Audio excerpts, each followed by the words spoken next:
I just wanted to start a little bit with the Remember 2015-16. And as you look at this, I'm sure you remember this presentation, and it was kind of a work in progress. We started out at the beginning of the process with anticipating a $7.5 million reduction. Very quickly that moved into an $11 million decrease in our funding, anticipated funding. We, from that point on, went into House Bill 72, which took us to $17 million decrease. The conference committee report ended with a $12.7 million report. We were up and down throughout the whole process. It was a very, very bumpy ride. We just weren't sure where we were going to end. And I'm not sure where we're going to go and how that ride's going to go this year. But nonetheless, we'll all be well equipped to ride it out. Our recommended, yes. Could I interject? Can we get a copy of that sheet again? It yes, would be absolutely. helpful because people ask us those kind of questions. You bet. And this PowerPoint will be on the budget website tomorrow, so it will be there. But yes, we absolutely will do that.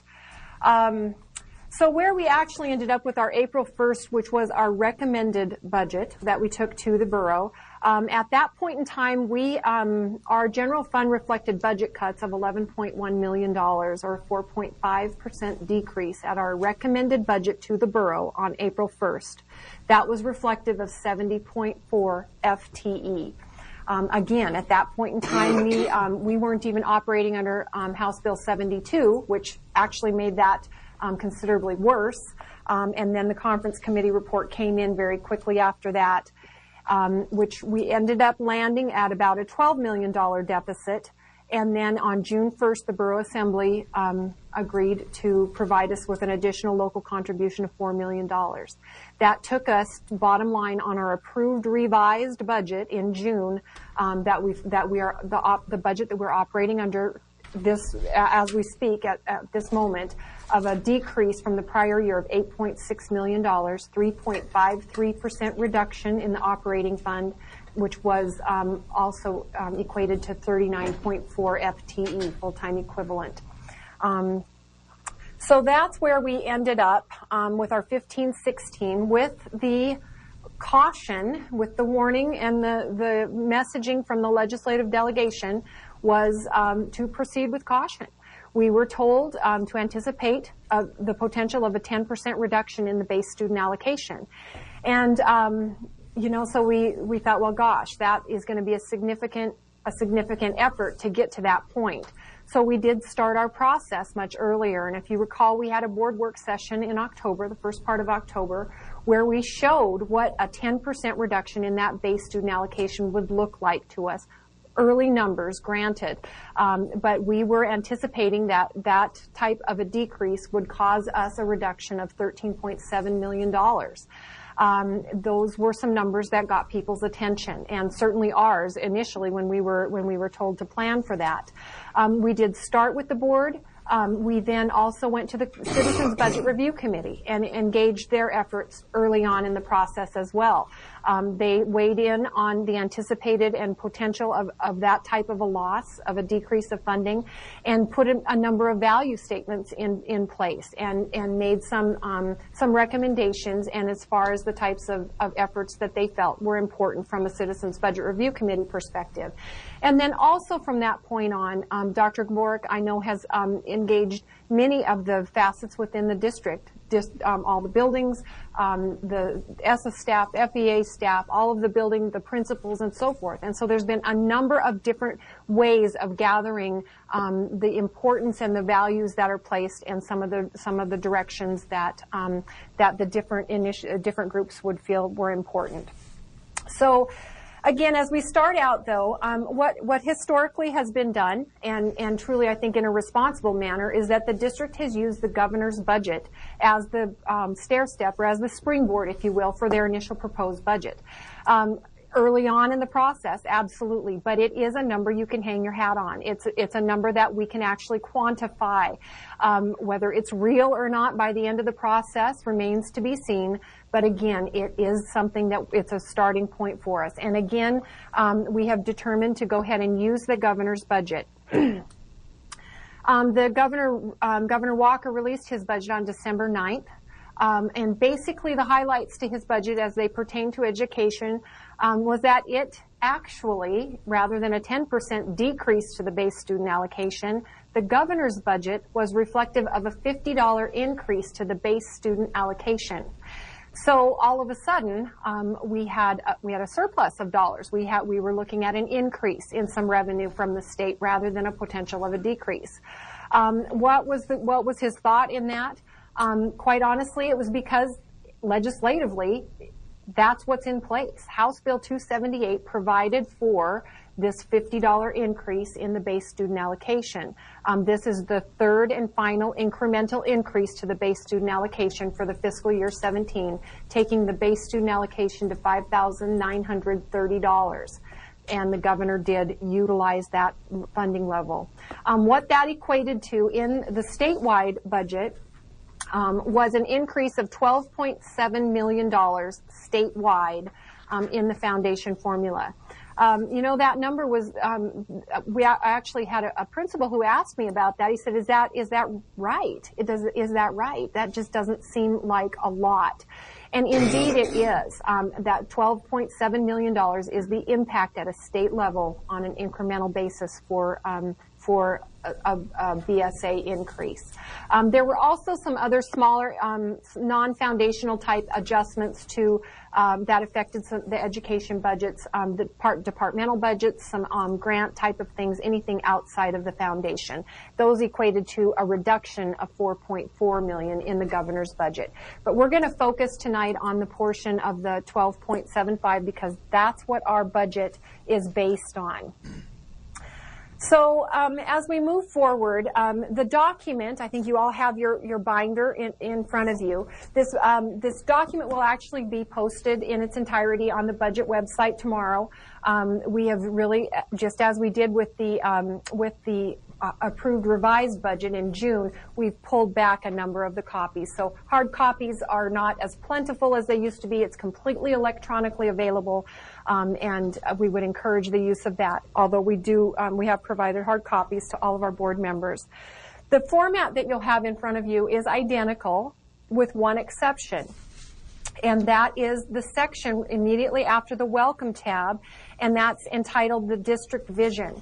And that is a new section, and within that district vision, the first thing that you'll find behind that tab is the strategic plan.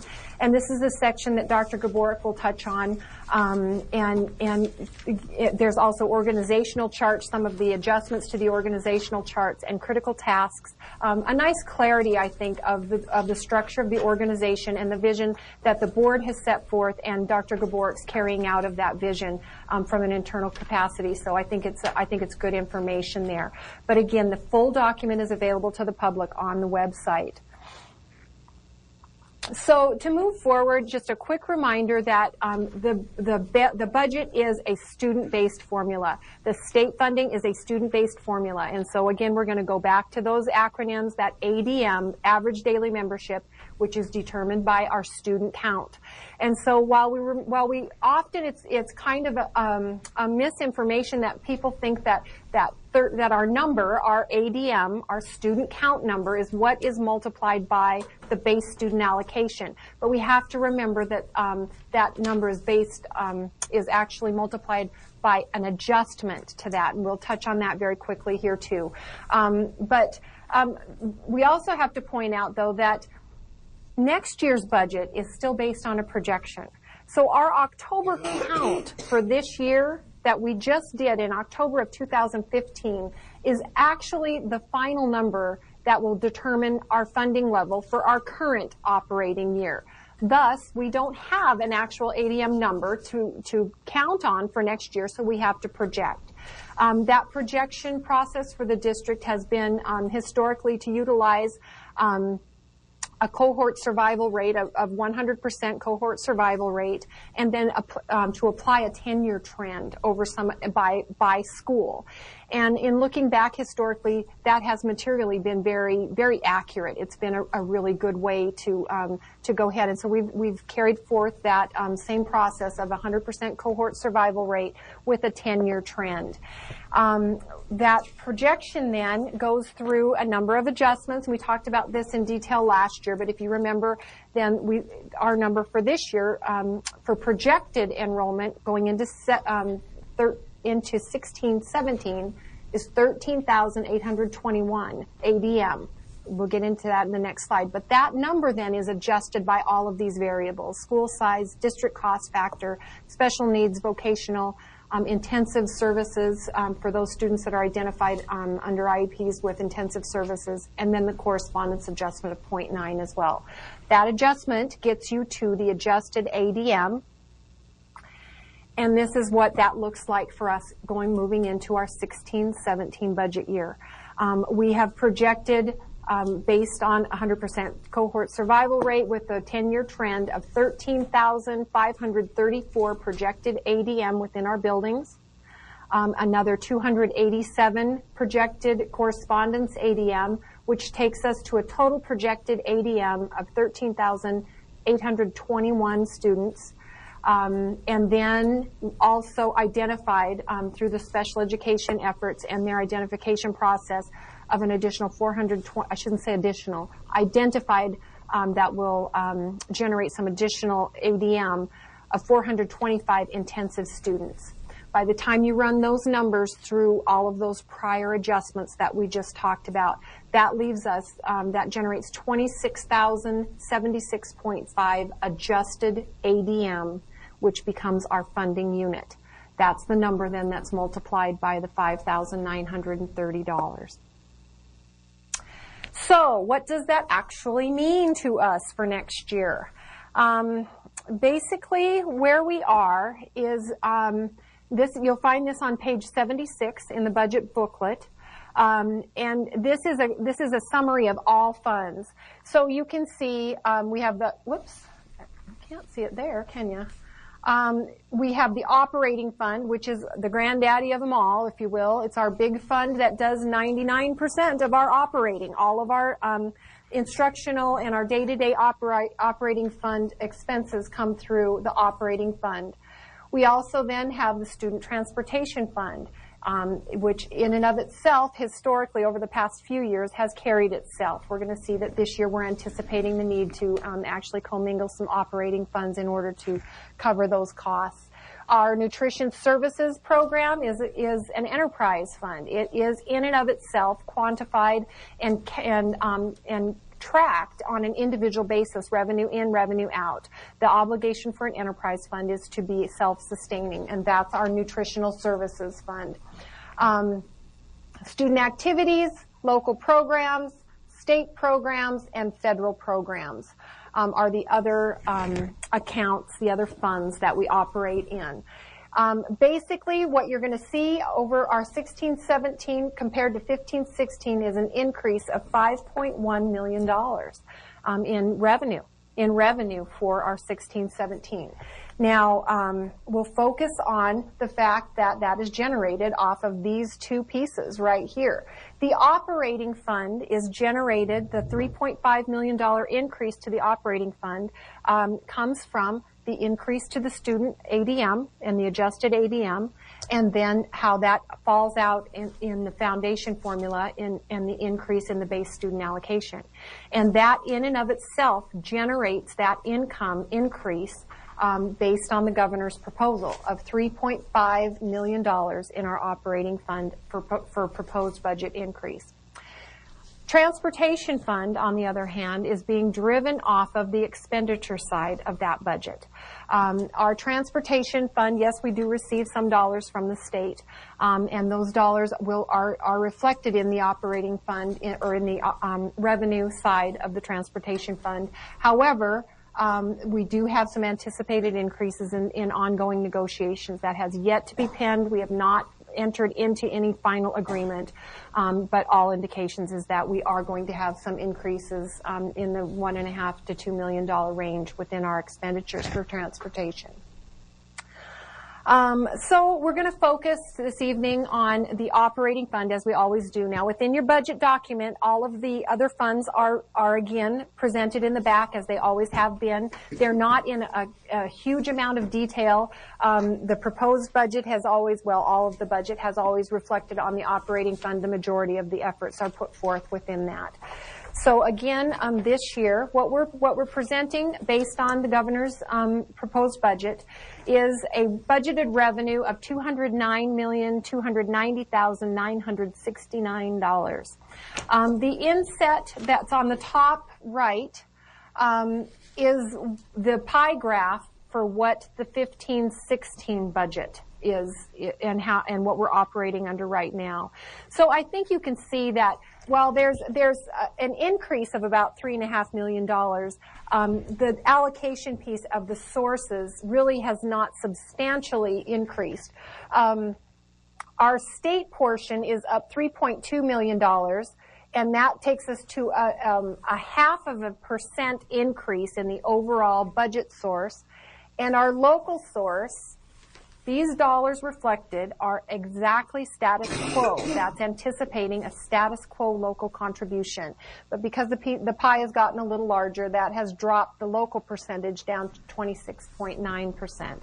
So again, you can see that, you know, the allocation between 15-16 to 16-17, very similar breakdown and revenue source piece there.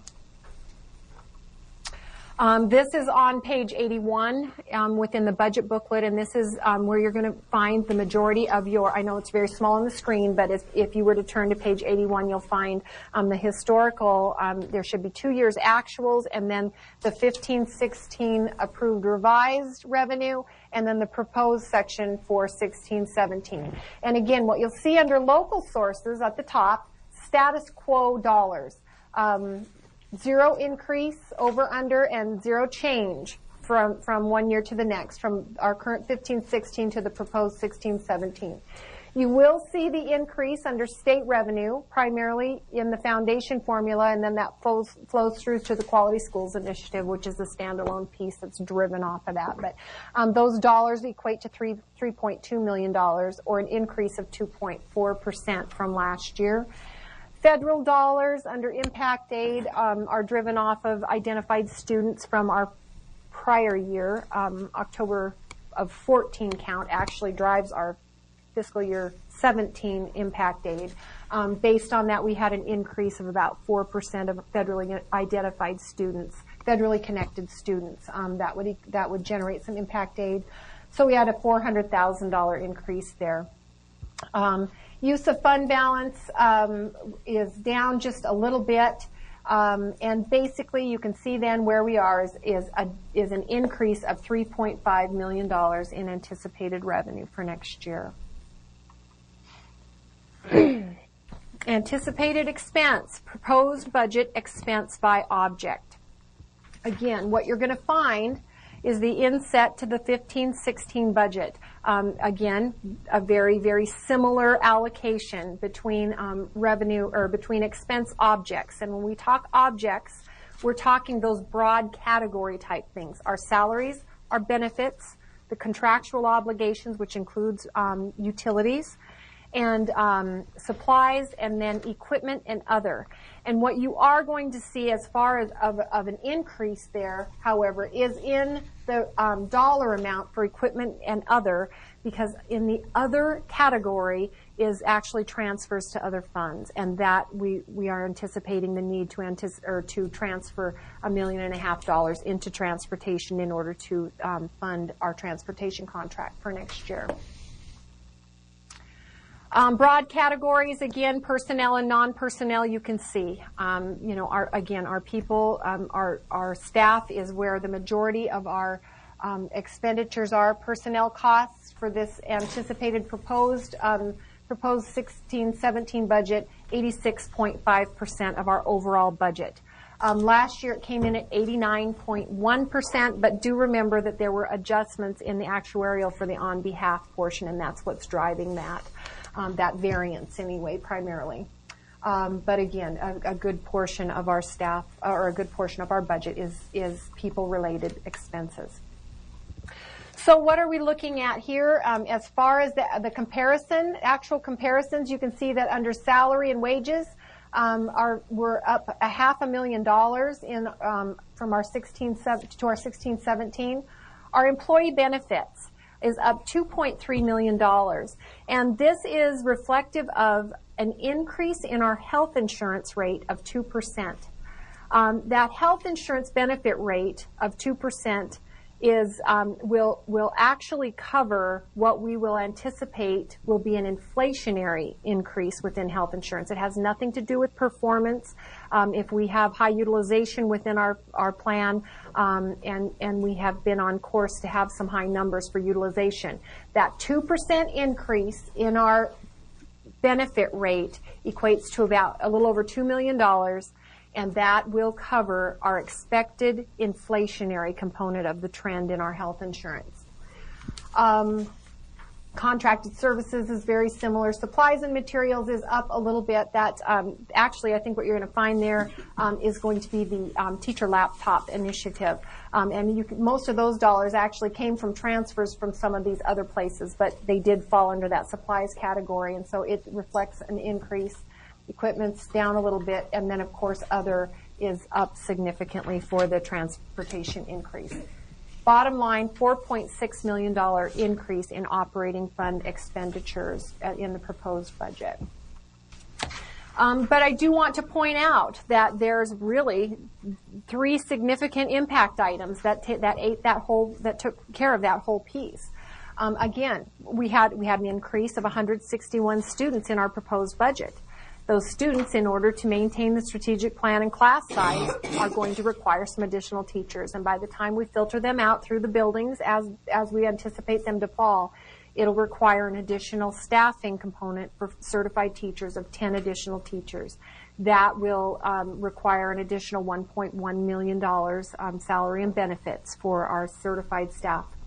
That 2% increase to our health benefit rate is roughly the $2 million. It's a little bit more than that, but we're right at the $2 million for that. And then the estimated subsidy to the transportation fund out of the general fund for this year, $1.5 million, which we were thinking it may be in the neighborhood of upwards of $2 million.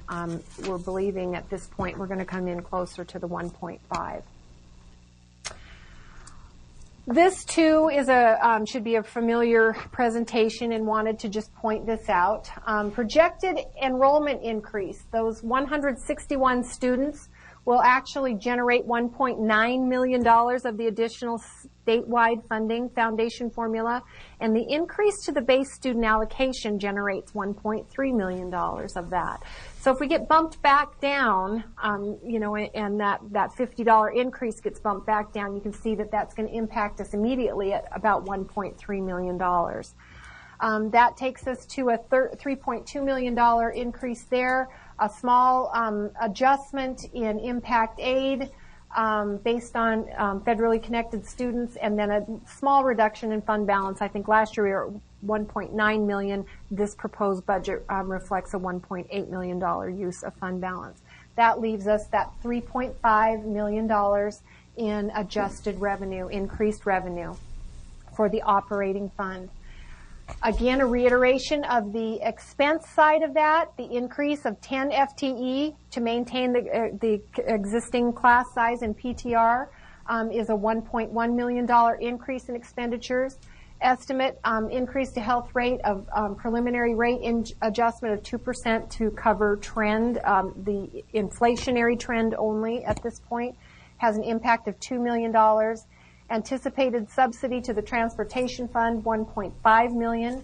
That gives you an increase of expenditures of 4.6. Now this $1.1 million, if you recall last year, we actually did not budget full expenditures. We anticipated transferring $1.1 million into fund balance. So those funds are adjusted in our expenditure side as becoming available. Final expense adjustment, $3.4 million, so you can see we're at about that zero-based budget for this year. Just on a breakdown of where our employee group is going to be found. And I didn't have this. I should have marked this one as far as a page. You're going to find a summary in your budget booklet on page 92. It's the last page behind the operating tab. And this is the personnel comparison by program in the operating fund. And if you go all the way down to the bottom, it's identifiable by group. But this slide in particular does clearly show which group and where the FTEs fall. It does need to be pointed out that our 16-17 FTEs are up 19 FTE in the proposed budget. And Dr. Gaborik will explain those adjustments, but do recognize right up front that half of that is that increased enrollment and certified salaries, and many of those others are basic adjustments and status quo true-ups of funding or of existing staff. And just some maybe adjustments from overtime that have been actually put into building rentals was a prime example. Mr. Norm's FMD department, you're going to see an increase of 4 staff members in the FMD department to cover those building rentals and that weekend roving custodian type of a thing. Those dollars actually are not additional dollars. They've been reallocated through other pieces of overtime and temporary salaries. So, but what you're going to see within the budget is an FTE total of 1,692.38 FTE. Breakdown of categories, you can see 53% of our staff are certified teachers FEA. ESSA constitutes 40%. FPA, our Principals Association, 2.4%. And our exempt staff are maintaining at the 4.4%. Is what you're going to find there. So an overall, just a quick recap of what you'll find within there and what we have, some of the highlights that have brought us to the 16-17 proposed budget. We're working off of a projected enrollment of 13,821 ADM, average daily membership, which is up 161 ADM from fiscal year 16 budget. It's also very important that we recognize that's set forth within this proposed budget is a static local funding level. In other words, it is exactly dollar for dollar the funding level that is being provided from the borough at this point in time. That is what is being used to present within this budget. This proposed budget is reflective, again, of a base student allocation of $5,930 as per the governor's budget, which is an increase of $50 per BSA. There's a small impact in impact aid based on identified students, roughly 4% increase. A slightly reduced fund balance allocation, a little less than $100,000 adjustment there. It's also important to recognize that within this budget document, proposed budget document, there is no change to salary and benefits. The only benefit, the only outlier there is that 2% increase in health insurance, which is a $2 million increase into the personnel costs, but no other salary adjustments are reflected in this presentation. Again, that $2 million health insurance impact by increasing by 2%, and then there is an anticipated transportation subsidy of $1.5 million. Unresolved issues, of course, the legislative outcomes. It's been pretty quiet on the legislative front down in Juneau. I think that there's been actual hearings and actual public meetings on AMP testing and rehired retiree. And those have been about the only public meetings that have been held in regarding the education arena down in Juneau. I'm confident that there are many other conversations being held behind closed doors. I can't imagine that they're not addressing that, at least at that level, but it has been pretty quiet at this point in time. Our local contribution level is to be determined. That we are anticipating, we're required by code to present to the Borough Assembly our recommended budget on or before April 1st. And at that point in time, then the clock starts for them to determine what level of funding they will indeed present. Again, we are anticipating and are utilizing existing status quo dollar for dollar funding within our proposed budget. And the other unresolved issue, another big one, is the negotiation process. We are actively engaged in negotiations with all 3 bargaining units at this point in time. Certified teachers, classified staff, and our FPA, Principals Association, are all actively engaged in a negotiations process at this point in time. And then, of course, the transportation contract, not a done deal. We haven't signed anything. There's not anything final at this point in time, but I can tell you that what's built into the budget at this point in time is going to be pretty realistic as far as what I would anticipate you'll see at the bottom at the end of that negotiation process. So, are there any questions in regards to the presentations and the dollars that are generated here, or any of